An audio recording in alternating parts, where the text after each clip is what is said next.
छात्रों, आपकी पुस्तक में कुछ कवि प्रयोगवादी कवि भी हैं जिन्हें हम अध्ययन करेंगे।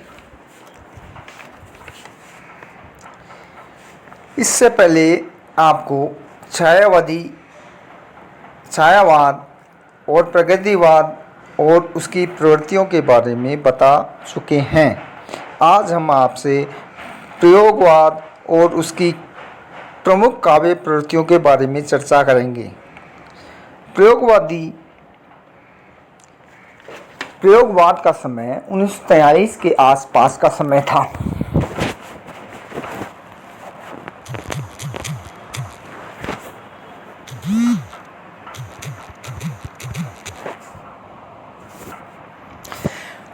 उन्नीस सौ 40 के आसपास कुछ कवियों ने नए वर्ण्य विषय और नई शैली का प्रयोग कर जो कविताएं लिखी, वे कविताएं प्रयोगवादी कविताएं कहलाई। प्रयोगवाद के जनक सच्चिदानंद, हीरानंद, वात्स्यायन आगे माने जाते हैं।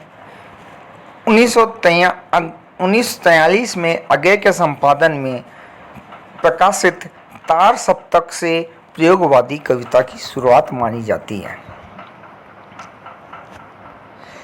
पहला तार सप्तक 1943 में प्रकाशित हुआ था, दूसरा तार सप्तक 1953 में और तीसरा तार सप्तक 1959 में प्रकाशित हुआ। ये तीनों तार सप्तक प्रयोगवादी कविता के प्रमुख ग्रंथ माने जाते हैं। इन सभी ग्रंथों का संपादन अज्ञे ने किया था। पहले तार संपादक में अज्ञेय सहित भवानी प्रसाद मिश्र, शमशेर बहादुर सिंह, नरेश मेहता, रघुवीर सहाय, सर्वेश्वर दयाल सक्सेना और धर्मवीर भारती की कुछ कविताएं संकलित थी। अब हम प्रयोगवाद की मुख्य प्रवृत्तियों के बारे में चर्चा करेंगे। प्रयोगवाद की प्रमुख प्रवृत्तियां निम्न थी। प्रयोगवाद की सबसे प्रमुख प्रवृत्ति अति बौद्धिकता थी। उसके बाद वैयक्तिकता, क्षणवाद, परिणानुभूति, नए मूल्यों का चित्रण, नए प्रतीक और नए अपमानों का प्रयोग और नवीन शैली तथा नवीन भाषा का प्रयोग, ये 7 प्रयोगवाद की प्रमुख प्रवृत्तियां थीं। अब इन प्रवृत्तियों का हम विश्लेषण करेंगे। प्रयोगवाद की पहली प्रवृत्ति है अति बौद्धिकता। प्रयोगवादी कविता में अति बौद्धिकता मिलती है। प्रयोगवादी कविता में रागात्मकता और अनुभूति का पूरी तरह अभाव है, जो कि छायावादी कविता में प्रमुख रूप से मिलता था। लेकिन इस कविता में रागात्मकता के स्थान पर बौद्धिकता और विचारात्मकता मिलती है। इससे कविता रसात्मक नहीं रहती। यह कविता पाठ को उद्वेलित और तरंगित नहीं करती, बल्कि अपनी बौद्धिकता से आक्रांत करती है।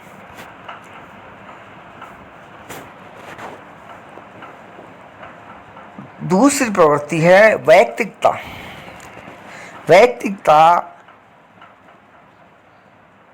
प्रयोगवादी कविता की एक प्रमुख प्रवृत्ति है। इस प्रयोगवादी कविता में कवियों की व्यक्तिगत जीवन की झलक मिलती है।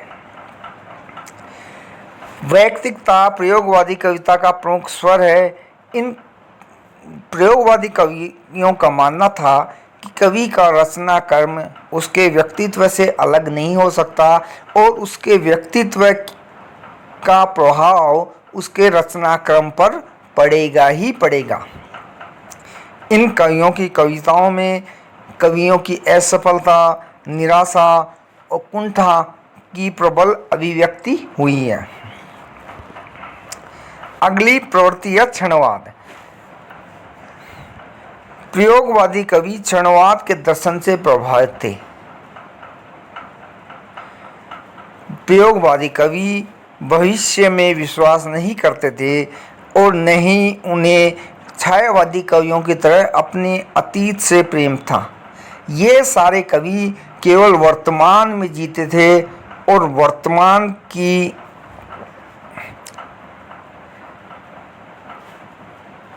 आशा, निराशा, कुंठा इन कविताओं में व्यक्त होती थी। वर्तमान में विश्वास के कारण ही ये कवि क्षण में जीने को महत्व देते थे, इसलिए इनकी कविताओं में क्षणवाद मिलता है। अगली प्रवृत्ति है प्रणयानुभूति।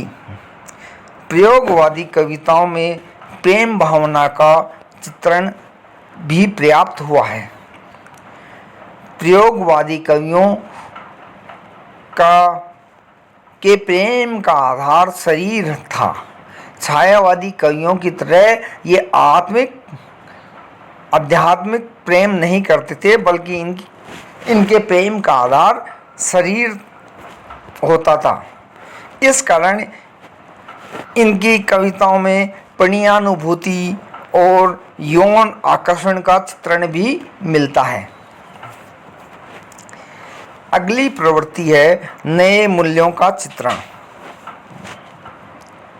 प्रयोगवादी कविताओं में पारंपरिक मूल्यों के स्थान पर नवीन मूल्यों का चित्रण मिलता है। इन कविताओं में युग बोध के नाम पर नवीन और आधुनिक मूल्यों का अंकन हुआ है। इसलिए इन कवियों की कविताओं में कवि की निराशा, उसकी घुटन, उसकी अनास्था, उसके द्वंद्व, उसकी कुंठा और उसकी यातना का चित्रण हुआ है। अगली प्रवृत्ति है नए प्रतीक और नए उपमान। जैसा कि हम पहले बता चुके हैं कि प्रयोगवादी कविता पुराने विषयों से हटकर बिल्कुल नए विषयों पर लिखी गई कविताएं थी। नए विषयों पर कविता लिखने के कारण कवियों को नए प्रतीक और नए बिंब विधान का सहारा भी लेना पड़ा, ताकि वे कविता को आसानी से व्यक्त कर सकें। इन कविताओं में नए नए उपमानों का भी प्रयोग किया गया।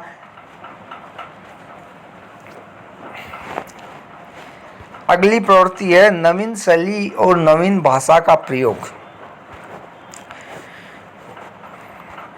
प्रयोगवादी कवियों ने नए विषयों पर कविताओं के लिए लिखी, इसलिए इनको नई शैली का प्रयोग करना पड़ा।